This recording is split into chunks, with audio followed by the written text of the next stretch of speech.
speaker is Dr. Tom Beckley. Tom and I, in our community of Keswick Ridge, have brought together a trust fund for Rod to help with his legal fees and his expenses that are going to be quite substantial over the next several months of litigation. Tom would like to, on behalf of the community of Keswick Ridge and the home of Rod Cumberland, say a few words in support. Tom? Thank you, Jerry. Thank you, all of you, for coming here today. I'd just like to start by saying I really appreciate that we live in a place where we can peacefully protest. I'm thinking about Chile, I'm thinking about Hong Kong, and I see a lot of purple here, I see a lot of green. We've spanned the whole political spectrum, and we're here together to protest an injustice. I was here in 2014, and I had the misfortune of following Rod on the program then, and I have the misfortune of following Rod on the program today because he's a very dynamic and charismatic speaker. And I'm going to tell you that I'm not going to talk about glyphosate today. I'm not going to talk about big forestry bullies. I'm not going to talk about the political economy of New Brunswick.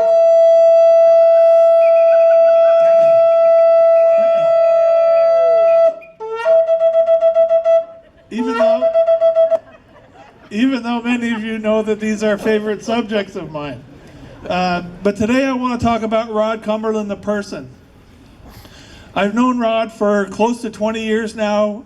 We both live about 3 or 4 kilometers down the road from one another.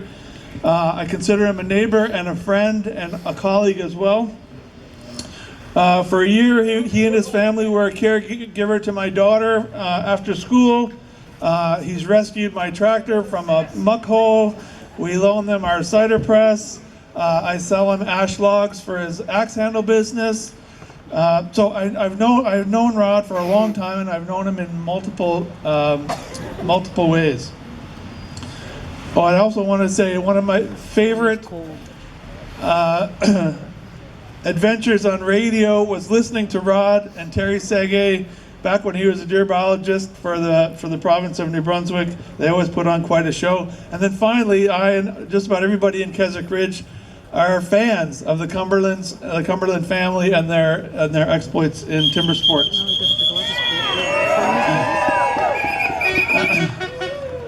But I wanted to talk about 3 things: integrity, character, and principle. Rod has all 3 of these in spades.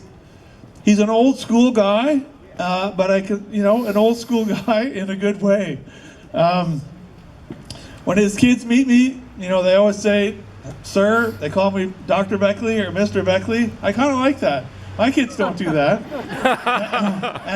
and I see a lot of the students that come through the Ranger School when they come to get a 4-year degree at the University of New Brunswick, where I teach in the Faculty of Forestry, and there's a lot of that same discipline and respect, and I know that a lot of that has to do with Rod and Jerry's mentorship.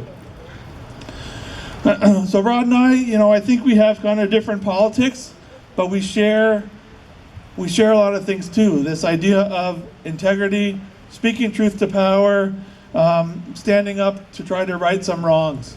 And so when Jerry asked me to speak today, I jumped at the chance.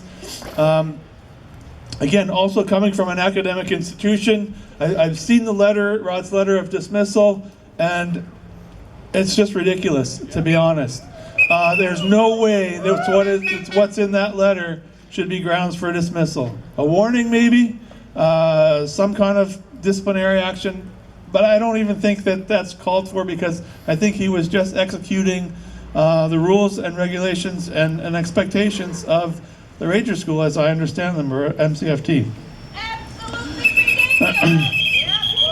So, I think Rod demonstrated a bit of his character when he spoke to us today. His point that this fight isn't just about him is true. I think we've got to take this as far as we possibly can.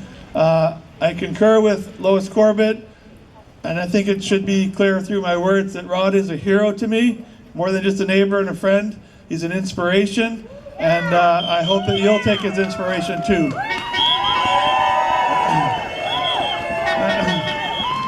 As Jerry mentioned, he and I sort of co-administer this Rod's Legal Defense Fund, and thanks to many of you who I'm here are sure have already donated, but we only have a fraction of what we expect to need. The suit was filed yesterday, and so the account is held at the Almista Credit Union. You can go in there, make a direct deposit to Friends of Rod Cumberland Trust Fund.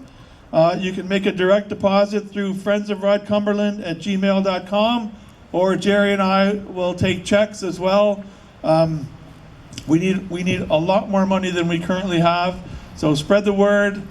Dig in your pockets a little bit deeper if you've already donated, and we'll keep you updated as to progress on that fund. Again, thanks everybody for coming today, and thanks Jerry for the opportunity to speak. Thanks so much, Tom. So maybe a little bit of music. We got another speaker coming up, a student of the Maritime